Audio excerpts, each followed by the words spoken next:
the Shark Deck. Something, Groundhog Day, things repeating, Bill Murray, something, I don't know. Hi, I'm Johnny Mac with your daily comedy news. Jimmy Kimmel had on Mike Lindell, that's the My Pillow guy, but he had Lindell on under one condition, and Lindell agreed to it, that Lindell appear inside a claw machine at an arcade. Kimmel said, I want to make something clear. I didn't insist that Mike be in a claw machine because he's not vaccinated. I insisted he be in a claw machine because it's hilarious. This isn't a political statement. This is just for fun. Kimmel asked Lindell about his recent failed campaign to be the chair of the RNC. First question, Mike, is why do you think people don't take you seriously? Next. Mike, I know you're distrustful of machines. Now that you're inside one, do you feel differently? Gloria Estefan and the Miami Sound Machine, they're cool, right? And you know, one of the differences between you and the claw machine is claw machines let go, and you will not let go of this voting thing, will you? Tom Brady retired from football again. I went on the artificial intelligence site ChatGPT and I asked it to write some late night jokes about Tom Brady retiring. Most of them didn't really make sense, but this one is probably like Fallon level good. Ready? This is from the AI. Tom Brady just retired, which means he's officially too old to play quarterback, but just the right age to join the AARP. Not awful, especially a computer wrote it. Speaking about computers writing bits, stay tuned for the second half. I'm going somewhere with that, but I want to tell you how much I liked Nate Bargatze's special Hello World. Really, really liked it. Right now, it is the #1 comedy special of 2023. Now, it's the only one on my list. I did not like Andrew Santino's special because of the proctology bit. Found it kind of hacky, so Andrew Santino will not make my end of the year list. Nate Bargatze will, and right now, he's the only thing on the list, so he's #1. I don't think it'll finish at #1. It's a fun special, jokey storytelling.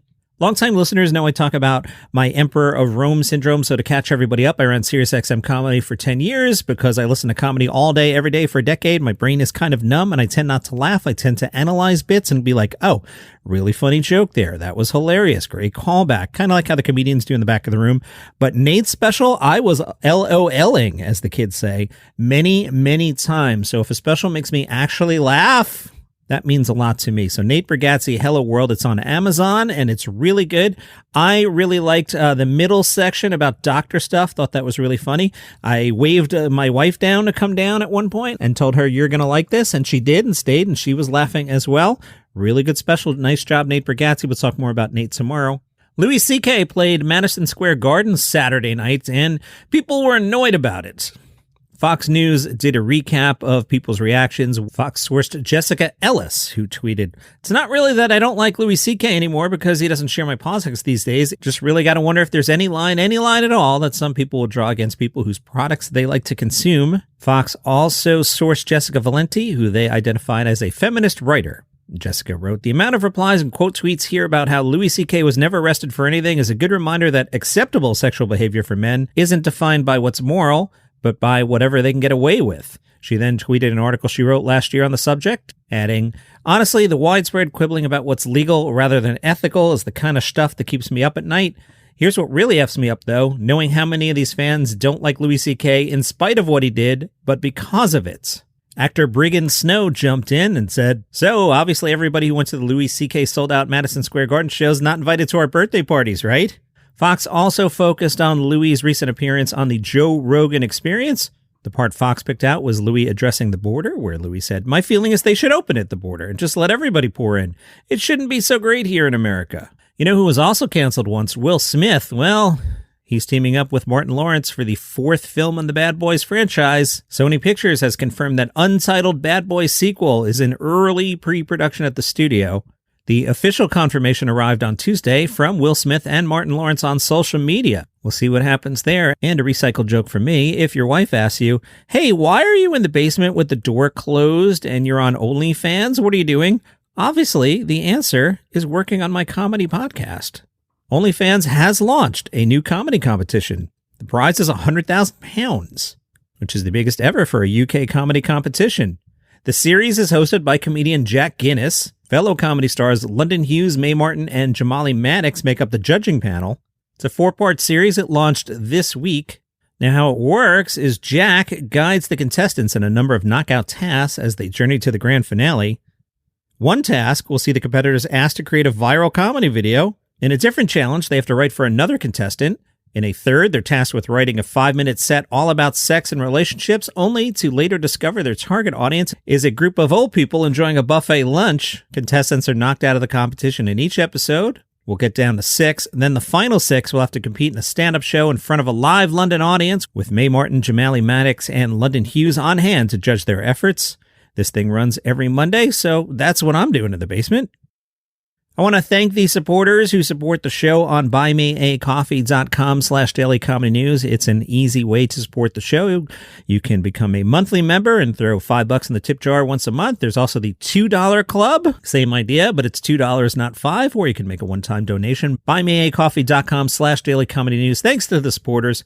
Andrea, Gary, Shannon, Mike, Kenny, appreciate you all. The numbers for January are in. They were even with December. Now, during January, I moved from one system to the other, and that's why you're hearing a lot fewer commercials right now. There's a long-term plan here. I'm sure you're not like, I missed the casino commercial. I missed the money from the casino commercial, but there's a long-term plan here. So changing systems, sometimes the numbers are a little wonky, but they were at worst even with December. So I thank you for listening. I'm going to go out on a lark here. I was bouncing around the internet. I was actually on Reddit on the stand-up subgroup and in a discussion about Nate Bargatze's stand-up. And then I saw another post where somebody said they were having the AI write some jokes, much like I mentioned at the top of the podcast. So I was feeling frisky and said, hey, chatbot, write a stand-up routine in the style of Andrew Santino about a visit to the proctologist. And it did okay, and I bounced it off one of the listeners, and we're like, it's not too bad. And then I have now added some Tom Brady material to the top, also written by the AI, and combined the two. Now, I'm not a stand-up comedian. I don't aspire to be a stand-up comedian. I've never performed stand-up. What I'm going to do for you here is do my best version of performing the material written by the AI. You ready? And again, I asked the AI to do this in the style of Andrew Santino. If you are Andrew Santino, you can quibble over whether or not the AI or Johnny Mac is capturing your proverbial voice. Who knows? Let's see what we got here. Hey, have you heard the news? Tom Brady retired. Don't worry, he's not going to sit around and do nothing. He's got a whole new adventure ahead of himself. He's decided to go see the proctologist. And don't forget, this is Tom Brady we're talking about. He's not just going to lay down and take it like a regular guy. No. Now, he's going to turn this into a competitive sport. He'll try and see how many high fives he can get up there. You know what I'm saying? You ever been to a proctologist? I mean, it's awkward. It's like the most intimate and uncomfortable doctor visit you can have. The worst part is the doctor comes in and starts asking questions like, so how is everything down there? I mean, come on, man. We're not friends.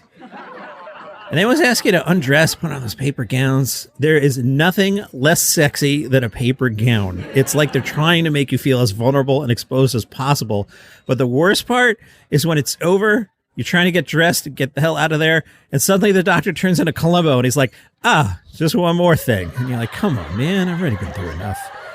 I don't know about you, but I'll be avoiding high-fiber diets from now on.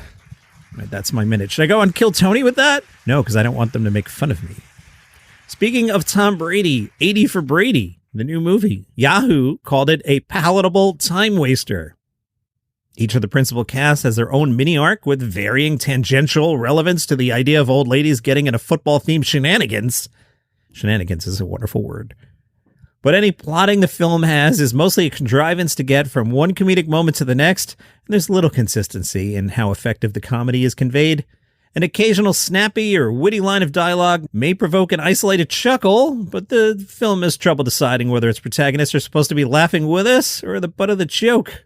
Trevor Noah is on the Late Late Show with James Corden tonight. Trevor hosts the Grammys on Sunday. Let's see who's at Sketchfest tonight. This is random, and I don't think it's comedy. 8 o'clock, the Red Room Orchestra plays the music of Twin Peaks. All right.